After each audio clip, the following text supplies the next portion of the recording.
அனைவருக்கும் வணக்கம். கிருஷ்ணகிரி மாவட்டம் கெலமங்கலத்தை அடுத்த கூத்தனப்பள்ளியில் டாடா நிறுவனத்திற்கு சொந்தமான மொபைல் உதிரி பாகங்கள் தயாரிக்கக்கூடிய தொழிற்சாலை இயங்கி வருது. இந்த தொழிற்சாலையில் தமிழகம் மட்டுமல்லாமல் ஆந்திரா, கர்நாடகா, பீகார் உள்ளிட்ட வட மாநிலங்களை சேர்ந்த 25,000க்கும் மேற்பட்டவர்கள் 3 ஷிஃப்ட்டுகளாக வேலை செய்து வராங்க. இதனால் வெளி மாநிலங்களிலிருந்து வேலை செய்யக்கூடிய பெண்கள் தங்குவதற்காக உத்தனப்பள்ளி அருகே உள்ள நாகமங்கலம் என்ற பகுதியில் விடியல் ரெசிடென்சி அப்படின்னு ஒரு விடுதி இருக்குது. இந்த ரெசிடென்சியை அந்த நிறுவனமே கட்டி கொடுத்துருக்கு. இந்த ரெசிடென்சியில் மொத்தம் 16 அடுக்குகள் கொண்ட 8 கட்டிடங்கள் கட்டப்பட்டிருக்கு. அந்த கட்டிடத்தில் இருக்கக்கூடிய ஒவ்வொரு அறையிலும் 4 பெண்கள் வீதம் அந்த தொழிற்சாலைக்கு வேலை செல்பவர்கள் தங்க வைக்கப்பட்டிருக்காங்க. அங்கு பெண்கள் மட்டுமே தங்கியிருக்காங்க. இந்த நிலையில தான் 4வது பிளாக்கில் உள்ள 8வது மாடியில் 808 அப்படிங்கிற அறையில் வட மாநிலத்தை சேர்ந்த 4 பேர் தங்கியிருந்திருக்காங்க. கடந்த ஞாயிற்றுக்கிழமை அறையில் இருந்த மகாராஷ்டிராவை சேர்ந்த அனாமிகா அப்படிங்கிற ஒரு பெண் கழிவறைக்கு குளிக்க போயிருக்காங்க. அப்போது அந்த குளியல் அறையில் ரகசிய கேமரா இருப்பதை பார்த்து அதிர்ச்சி அடைஞ்சிருக்காங்க.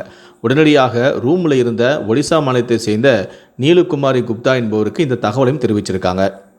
அந்த சமயத்தில் நீலுகுமாரி குப்தாவோ அந்த பெண்ணுக்கிட்ட இருந்த கேமராவை பிடுங்கி 8வது மாடியிலிருந்து ஜன்னல் வழியாக தூக்கி கீழே போட்டிருக்காங்க. இதனால் அதிர்ச்சி அடைந்த அனாமிகா ரூமில் வேறு எங்கேயாவது கேமரா இருக்கா அப்படின்னு சொல்லி சோதனையிட்டு இருக்காங்க. அப்போது அறை முழுக்க சோதனை செஞ்ச போது அறையில் இருந்த கட்டிலில் ஒன்றில் கீழே கேமராவிற்கான டிவைஸ் ஒன்றும் இருந்தது பார்த்துருக்காங்க. இதனால் அதிர்ச்சி அடைந்த அனாமிகா அங்கே இருந்த அந்த கேமரா டிவைஸையும் எடுத்துக்கிட்டு கீழே சென்று அந்த ஜன்னல் வழியாக போடப்பட்ட கேமராவையும் எடுத்துக்கொண்டு விடுதி காப்பாளரான சரிதாவிடம் போய் கம்ப்ளைண்ட் பண்ணியிருக்காங்க. இது குறித்து விசாரிக்கும் போது என்னுடைய காதலனான கர்நாடகா மாநிலம் பெங்களூர் பகுதியில் இருக்கக்கூடிய சந்தோஷ் தான் ரகசியம் கேமராவை கொடுத்து பாத்ரூமில் வைக்க சொன்னதாக நீலுகுமாரி குப்தா அந்த பெண்ணுக்கிட்ட சொல்லியிருக்காங்க. என்னோட பையில் நான் மறைச்சி எடுத்துகிட்டு சந்தோஷ் சொன்ன மாதிரி நான் பாத்ரூமில் ஃபிக்ஸ் செய்ததாகவும் தனக்கு எதுவும் தெரியாது எனவும் அவர் தெரிவிச்சிருக்காங்க. இதனால் சரி, இந்த பிரச்சனையை பெருசாக்க வேணாம், இதை நான் பார்த்துக்கிறேன் அப்படின்னு சொல்லிட்டு நீங்கள் எல்லாரும் போங்க அப்படின்னு சொல்லி புகாரளிக்க வந்த மற்ற பெண்களையெல்லாம் சரிதா அனுப்பி வச்சுருக்காங்க. அது மட்டும் இல்லை, எங்கிட்ட கம்ப்ளைண்ட் பண்ணிட்டீங்க, நான் ஆக்ஷன் எடுக்கிறேன், இந்த விஷயம் வேறு யாருக்கும் தெரியக்கூடாது, அப்படி தெரிஞ்சால் உங்களை தொலைச்சிடுவேன் அப்படின்னு சொல்லி சரிதா மற்ற பெண்களை புகாரளித்த மற்ற பெண்களை மிரட்டி அனுப்பிச்சிருக்காங்க. இதனால் நடவடிக்கை எடுக்காமல் என்னடா புகாரளித்த நம்ம மேலேயே நம்மளே மிரட்டுறாங்களா அப்படின்னு சொல்லி அதிர்ச்சிகரமாக அந்த பெண்கள் தாங்கள் இருந்த வாட்ஸ்அப் குரூப்பில் இந்த தகவலை பகிர்றாங்க. இந்த மாதிரி ஒரு ரகசிய கேமரா இருந்துச்சு, அதை எடுத்து கம்ப்ளைண்ட் பண்ணால் வார்டனான சரிதா சரியான முறையில் நடவடிக்கை எடுக்கலை அப்படிங்கிற விஷயத்தை ஷேர் பண்ணுறாங்க. ஞாயிற்றுக்கிழமை நடந்த இந்த சம்பவமானது வாட்ஸ்அப்பில் தீயாக பரவ செவ்வாய்க்கிழமை விடுதியில் உள்ள அனைவருக்குமே இந்த சம்பவம் தெரிய வர இன்னும் எந்தெந்த அறையிலெல்லாம் எங்கெங்கெல்லாம் கேமரா உள்ளதோ அப்படின்னு சொல்லி மற்ற பெண்களும் பயப்பட ஆரம்பிச்சிட்டாங்க. நம்ம வீடியோக்களெல்லாம் எடுத்து சமூக ஊடகங்களை வெளியிட்டிருப்பாங்களோ, நம்மளோட வீடியோ எந்தெந்த வெப்சைட்லாம் இருக்குன்னு தெரியலையே அப்படின்னு சொல்லி ஒவ்வொரு பெண்ணும் பயப்பட ஆரம்பிச்சிட்டாங்க. இதனால் 2000க்கும் மேற்பட்ட பெண்கள் செவ்வாய்க்கிழமை இரவு 8 மணி அளவில் விடுதியுடைய நுழைவாயுவில் முன்பு திரண்டு போராட்டத்தில் ஈடுபடவும் ஆரம்பிச்சிட்டாங்க. கம்ப்ளைண்ட் பண்ணி கூட வார்டனான சரிதா முறையான நடவடிக்கை எடுக்கலை அப்படிங்கிறதுக்காக போராட்டத்தின் போது பெண்கள் விடுதியுடைய வார்டனையும் டாடா நிர்வாகத்தையும் கண்டித்தும் கேமரா வைத்தவர்களை கைது செய்ய கோரியும் கோஷங்களையும் எழுப்பினாங்க. இது குறித்து தகவல் அறிந்ததும் 100க்கும் மேற்பட்ட போலீசார் உடனடியாக சம்பவ இடத்திற்கு பாதுகாப்பிற்காக குவிந்தாங்க. அதன் பிறகு கிருஷ்ணகிரி மாவட்ட எஸ்பியான தங்குதுரை போராட்டத்தில் ஈடுபட்ட பெண்களுக்கிட்ட பேச்சுவார்த்தை நடத்தினாங்க.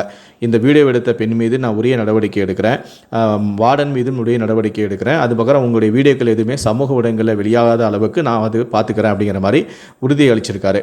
இதன் அடிப்படையில் விடிய விடிய நடந்த போராட்டம் ஒரு வழியாக முடிவுக்கும் வந்திருக்கு. அந்த சமயத்தில் இங்கே இருக்கக்கூடிய அறைகளில் நாங்கள் யாருமே தங்க மாட்டோம், எங்கெல்லாம் கேமரா இருக்குதுன்னு எங்களுக்கே தெரியாது அப்படின்னு சொல்லி அந்த போராட்டத்தில் ஈடுபட்ட பெண்களும் தங்களுடைய அச்சத்தை வெளிப்படுத்தினாங்க. எல்லா அறைகளையுமே நீங்கள் சோதனை செஞ்ச பின்னர் தான் நாங்கள் தங்குவோம் அப்படின்னு சொல்லிட்டு பெரும்பாலான பெண்கள் அங்கிருந்து தங்களுடைய சொந்த ஊருக்கு புறப்பட்டுகின்றாங்க. இதற்கிடையில் தான் குளியல் அறையில் கேமரா வைத்த ஒடிசா மாநிலத்தை சேர்ந்த நீலுகுமாரி குப்தாவை போலீசார் அதிரடியாக கைதும் செஞ்சாங்க. தலைமறைவாக உள்ள அவருடைய காதலான சந்தோஷை பிடிக்கவும் போலீசார் தற்போது பெங்களூருக்கும் விரைந்திருக்காங்க. இந்த சம்பவம் குறித்து டிஎஸ்பியான சங்கர் குரும் என்ன சொன்னார்னா, பெண்கள் விடுதியில் ஒரு அறைக்கு 4 பேர் தங்கியுள்ளாங்க. கடந்த 2ஆம் தேதி ஞாயிற்றுக்கிழமை அன்று வட மாநிலத்தை சேர்ந்த பெண்கள் தங்கியிருந்த ஒரு அறையில் தான் ஒடிசா மாநிலத்தை சேர்ந்த நீலுகுமாரி குப்தா என்கிற பெண் குளியல் அறையில் சிறிய ரகசிய கேமராவை பொருத்தி இருந்திருக்காங்க. இது உடன் தங்கியிருந்த பெண்களுக்கு தெரிந்தது. இது குறித்து விடுதி காப்பாளரிடமும் அவங்க தெரிவிச்சிருக்காங்க. இது குறித்து விசாரணை செய்த நிலையில் தான் இந்த தகவல் விடுதியில் தங்கியிருந்த அனைத்து பெண்களுக்கும் தெரிந்ததால் அவர்கள் தங்கியிருந்த குளியல் அறையிலும் ரகசிய கேமரா பொருத்தப்பட்டிருக்கலாம் என அச்சமடைந்த அவர்கள் உரிய நடவடிக்கை எடுக்க வேண்டும் என போராட்டத்திலும் ஈடுபட்டனர். இதையடுத்து அவர்களை சமாதானம் செய்து அனுப்பி வைத்த பின்னர் கேமரா பொருத்திய நீலுகுமாரி குப்தா என்கிற பெண்ணை கைது செஞ்சிருக்கோம். அந்த பெண் கேமரா பொருத்திய 30 நிமிடத்திலேயே கண்டுபிடித்ததால் வீடியோ எதுவுமே பதிவாகவில்லை. மற்ற அறையில் உள்ள குளியல் அறையில் கேமரா பொருத்தப்பட்டுள்ளதா என சேலம், தருமபுரி, கிருஷ்ணகிரி மாவட்டத்தை சேர்ந்த பெண் போலீசாரை வரவழைத்து 10 குழுக்கள் என 100 பெண் போலீசார் கேமரா உள்ளதா என மெட்டல் டிடெக்டரை கொண்டு சோதனை செய்து வருகிறாங்க.